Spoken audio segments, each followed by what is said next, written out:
Oh. All right, y'all, grab your popcorn, get your tea and listen up, because I'm about to drop some info on you right now. Lil Miss previous co-workers decided to tell the internet I'm not with NXT anymore, so I guess we're gonna finish this the hard way now. With the hard-hitting truth. Okay. What's up, y'all? My name's Letty. I was a previous Division I athlete, Miss Indiana USA, model, and most recently a WWE wrestler. But I do not work there anymore. And here's kind of where it all went down, where I'm at right now. Also, for anybody watching, I am taking podcast requests. Go to my Instagram, email the email in my Instagram. It's hello@alexisletty.com, and my manager will schedule an interview with you. WWE, I had a great time. I feel like the WWE is a place of like misfits. Like, we're all a little weird and janky, so I fit in kind of perfect there. With that being said, though, I didn't always feel like I was meant to be in the WWE, or at least a wrestler. Yeah, let's rephrase that. I didn't always think I was supposed to be a wrestler. And it was early on, I just didn't pick it up really fast. I was kind of hesitant. I saw a lot of injuries, and by seeing a lot of injuries, I did not know if it was for me or not. I'm not gonna lie, I'm a wimp. Like, people in the WWE are some badass people. They're like putting their life on their line. They're breaking their bones. They're finishing matches. They're getting staples in their head, and they keep going. And that's so hardcore. But that's not me. I'm not hardcore. I wish I was, but I'm not. I'm a little fragile little bean. So I was kind of always hesitant about if the WWE was for me or not for me. And I remember last year around Christmas time, my brother was asking me, he was like, Lex, how do you like the WWE? How is it? Is everything you hoped and dreamed of? Are you happy? And I was like, yeah, it's awesome. So cool. So awesome. And he was like, yeah, I'm not really getting that by your answer. And I actually loved the WWE. I had so much fun there, loved my friends, but I didn't love wrestling. I remember when I came back with my mom and dad for the new year when I was moving my apartments, I had lunch with them and I was like, I have different ideas for different shows. Like, maybe I could pitch this show, like similar to The Bump, but like a little different. Maybe there's like a bump version at NXT. Like, maybe we can do this. And I was trying to pitch different show ideas that I could do. And they're like, that's a great idea. You should pursue it. You should see if that can work and that can happen. So pretty much I was like, all right, I'm in the WWE. I don't necessarily want to wrestle, but maybe I can do this whole hosting thing that I want to do since I love it so much. And I remember talking to a few people that were on cameras and in like the social media department of the WWE, and they shut it down. They're like, I don't know, you're really supposed to wrestle. You're not really supposed to tamper outside of what they have you doing. I don't think it's a good idea. I think if they know that you're not passionate and into wrestling, that they'll fire you. And I was like, dang, okay, like, I'll keep showing up. I'll keep going to promo classes. I'll keep working on my mic skills. Maybe they'll see me on the mic and they'll be like, yeah, you know what? Head to the mic, baby girl. That's all you're gonna do. You're gonna be a valet. You're gonna be someone who's a talker. And that's okay if you don't wrestle very often. Like, that's what I was hoping for. I even had talks with some people behind the scenes about doing a few shows or being leveraged, but because I was in a specific division at the Performance Center, I kind of had to just like stay to my guns and stay there and work on wrestling. So that's what I did. But every time we did shows in front of each other for practice and for training, I would always be on the mic. I would always be a valet for someone. I would always be doing mic work. So I'm like, okay, they're definitely pushing me in the mic direction. And then one day, the guy who was the head of everyone at NXT pulled me aside and was like, hey, you did a great job on the mic today. We're really impressed with you. We're gonna put you on TV without having to wrestle. I left that day so elated. I was like, oh my gosh, it's happening. My dreams are coming true. Like, I get to act. Like, this is my true passion. Like, this is awesome. I'm so relieved I won't have to like ruin my body. A week passed and this person's like, we changed our mind. We want you really to wrestle. We don't want to put you on TV until you're ready to wrestle. And I just remember being like so devastated. I was like, I felt like someone punched me in the gut and ripped them out. So I was like, okay, I continue to go. And then there was one time I was in my apartment and I had what I think is my first panic attack ever. Panic attack, anxiety attacks, some kind of attack where like I could not control my thoughts. Like they were just constantly spinning in my head. And I was just like, I'm not in the right place. I'm not supposed to be doing this. Like I'm like wrestling. I don't know if it's for me. Like this hasn't happened yet. I should be doing something by now, but I'm not. And like, I'm losing time. I'm losing time for what I should actually be doing in life, which there's no such thing of that. So it's definitely all in my head. But at the same time, like I was spiraling. I couldn't control everything. And it was really scary. And after this, is it a panic attack? Anxiety attack? I think it's an anxiety attack. After this anxiety attack, I had a come to Jesus moment. And I was like, all right, God, I feel like I had this happen to me because I need to figure some things out. I need to realize like what is truly going to make me happy and what is truly meant for me. Because right now, I'm not getting much meaning and much depth in my life. My life was really monotonous. Like, and it was kind of easy. You know, I'm used to hustling and doing social media and acting and going to commercials and doing this and modeling and doing all these different things and not having free time. And being in the WWE is the first time ever that I had free time. I'm like, what do you guys want to do with our free time? Let's watch a movie. I had never really sat down and like watched TV or movies before I got to the WWE. Wild. So I felt like time was wasting away. Something was wrong. I went on this 60-day challenge. For this 60 days, if I was not on level up, I was going to quit or decide something to do. Talk to somebody. Something was going to happen. So for the 60 days, I was going to vlog, make a little short video every time, and I was going to try my absolute best. I was going to go to all the extra rings. I was going to be the last one in the gym. I was going to ask all the questions at coconut shows. I was going to listen in and hear people like prepare and get ready for things. And I was just going to be a sponge and soak everything up. And it started working. People started noticing. I started getting better. I got compliments from people telling me how like it's so great that I'm so interested and so great that I'm like soaking in so much knowledge and asking so many questions, and people wanted to help me more. I got more eyes on me. My coaches started saying, hey, like you're getting really good at this. Hey, like I think you're gonna be on TV in like 3 months. Oh, I think you're gonna be on TV in this amount of time. I think it's gonna happen for you. And I started to get really hopeful. But at the same time, I would go home, I would watch wrestling, I would watch these different matches to get different move ideas, different character ideas, and it felt like a chore. It wasn't fun for me. I dreaded it. I was like, oh, I gotta go home. Like, I have to put all this effort in. And it was like my soul was slowly being sucked out of my body the more and more I tried to pour in to get myself to like this. And I did like wrestling, but I didn't love it. Like, I didn't feel like it was for me. And I think the main thing was the injuries. Like, they scared the crap out of me, like I said earlier. So I'm going on this journey. I'm about to go on a trip with some friends. I need a new book to read. I open my cabinet, a book falls out. The book that fell out is One at a Time, The Way God Uses You to Impact People One at a Time. I was like, didn't think much of it, whatever, it's a book to read, right? So I'm reading it, and it's talking about how God literally touches people one at a time. He touches one person to heal them. He touches one person. When he feeds people, he feeds them one at a time. Like, it's talking about how it's not about everything. It's not about everyone. It's about the one person in front of you in that moment, and like really giving people the attention and the love and the detail that they need. A few weeks passed, and one of my friends at the Performance Center, we're driving to a coconut show, and she turns to me and she's like, I am so grateful for you. Because I met you and the way I see God working in your life, I've decided that I want to get baptized. I looked at her and just started bawling, because this whole time during the 60 days, I'm praying to God, like, God, please show me if this is for me. Please show me if I'm supposed to be here. Please show me if I'm supposed to be wrestling, if I'm not.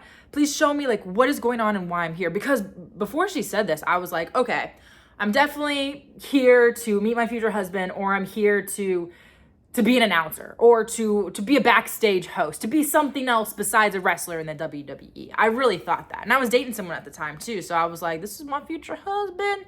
We didn't even become boyfriend and girlfriend. That's another story. But yeah, so this girl said this to me. I looked at her, started crying, and I said, you don't know how much that means to me. I'm going through a lot right now. I've been praying to God to show me why I'm here. If I literally was brought all the way to Orlando, Florida, and wrestled just so you can meet God, I'd be okay if I get fired tomorrow. Because she's that one person that maybe I needed to touch at this time. It's just like the connection with the book felt unreal.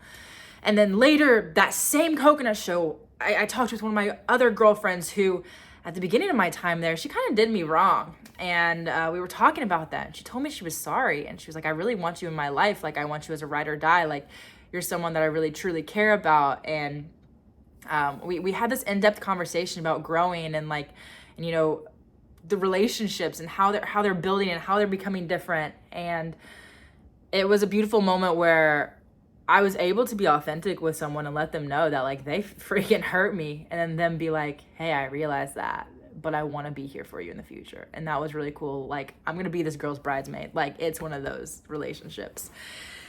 So that happens. Another show happens where I am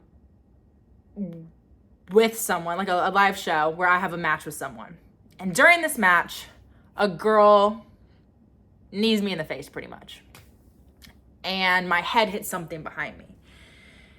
And in that moment, I was like, oh, something's wrong. But it wasn't a bad wrong. It was just like, I rung my bell, which ringing your bell, y'all, is a concussion, just so you know. And so I was like, yeah, I think something definitely happened. I don't really know if it's bad. I don't know if it's not. So I took a few days to figure out if I actually had something wrong or not. A few days went by and I'm like, yeah, I'm a little off. I can tell I'm a little off. I've had some concussions before. I know that like something's not right. And the whole time, again, I'm praying, God, give me a sign. God, let me know. God, tell me if I'm supposed to be here or not. And I told God, I said, if I get another concussion, I don't think this is going to be for me. So I go into work. I don't say anything because I didn't have in-ring that day. And then the next time I go in, I'm heading to medical. I'm like, you know what? I'm going to go tell them something's a little weird. I think I rung my bell.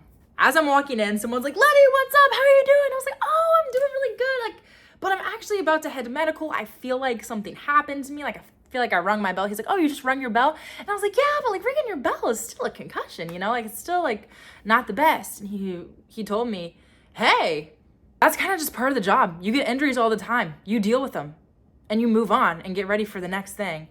And I was like, oh, okay. He's like, so don't go tell them. Like, he's like, spend another night, like, think about it. But like, unless you're bad, like, unless you black out, like, I just wouldn't tell them about it. I was like, oh, okay. And in that moment, I literally in my head was like, F this. I went home, did my whole little night routine, took my little vlog video that I was doing every day, and I was like, I just don't know if this is for me. I was like, I love entertaining. I love spitting game with people. I love riffing with people. I love talking to people on the street. Like, I love entertaining. But I do not want to entertain at the risk of my body and my mental health, most importantly. So I said, I don't think this is for me. And the next day, since I didn't go to medical, the next day, I called in sick to work. Y'all, I've never called in sick in my life. Never in school, never in volleyball, never in nothing. I have gone to everything. Even if I'm throwing up, I go until I throw up twice. Like, I'm that kid because my mom was a principal. So it was like, attendance, you better be having 100%. So I called in and I didn't feel guilty about it. I was like, yeah, I need this. Talked with my therapist that day. And I said, I don't think wrestling's for me. And she was like, well, okay. She's like, I feel like that's fine. I mean, you already accomplished everything that you wanted to there. And I looked at her and I was like, hold on. What do you mean? And she was like, well, remember when you first got there, you like told me your goals, and your goals were 1, to get paid, to learn something new. You were really excited about that. And 2, to be authentically yourself and inspire other people to be authentically their self as well. And she's like, and didn't you just say like one of your friends wants to like get baptized and find God and like find happiness and like this and that? And I was like, yeah, that is true. And she was like, so you did accomplish everything that you wanted to accomplish there. Like that, like you had a successful time there. And I was like, wow.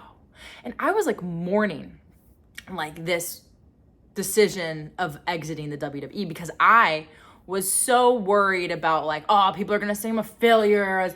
Oh, people are gonna say like I gave up, I didn't try hard enough, I'm a wimp, which, no, I'm gonna tell you right now, I am a wimp, okay? I don't wanna break my bones. I don't wanna tear my ACL, like I really don't. So all of these things I was fearful of are actually totally irrelevant based on the goals that I had for being there. Do you know what I mean? Like the fact that she was like, no, you accomplished everything. Like that, your time here was a success. And in my head, I'm like, if I quit, I'm a failure. So I remember after that session with my therapist, I remember going to take a nap. And also, let me preface this, I kind of skipped this part, but I was also in the running for a reality TV show. And somebody at the WWE, the legal team, was helping me with that. They were helping me with the contract and like kind of going through everything that needed to be done with that. I already got the days off in the future. So I took a nap. I remember before my nap, I was like crying myself to sleep. I was like, oh, I'm gonna have to say bye to all my friends. I'm gonna have to explain to them like I don't work with them anymore and like this, that, and the other. And like, what if we never hang out? And I was just like, oh, I've made some really good friends there. It's just like so sad I'm gonna be leaving. Cried myself to sleep, my little nap. I woke up, had a missed call from the person that was helping me with the legal with the reality show. I'm like, oh, maybe they have news about the reality show. Maybe I got the reality show. And in my head, I was like, that would be perfect because this timing is crazy. Also, again, still praying, God, give me a big sign if I should stay or if I should go. I had my mind pretty made up, but like I was still praying that. Called the person back. I said, hey, what's up? Like, is this about the contract? And he was like, no, I actually have some bad news to give you. I have a list of people to let go today and you're on it. I was like, oh my gosh, thank you for letting me know. And he was like, oh yeah, for sure. I was like, okay, like, can you guys still help me with the contract though? Is that gonna be an issue? And he's like, no, we can for sure still help you with that. I was like, awesome, that's great. I'm so excited. Okay, thank you for letting me know. And I said, I know. I keep touching my nose. I feel like there's a bug flying in my nose. What is happening? Is there a bug flying in my nose? No, I have boogers though. Okay, that's disgusting. Sorry about that, guys. And so I told this person, I said, I know you have a pretty crappy day telling people that they lost their job. I want you to know that this call is the answer to my prayers that I have been praying for months.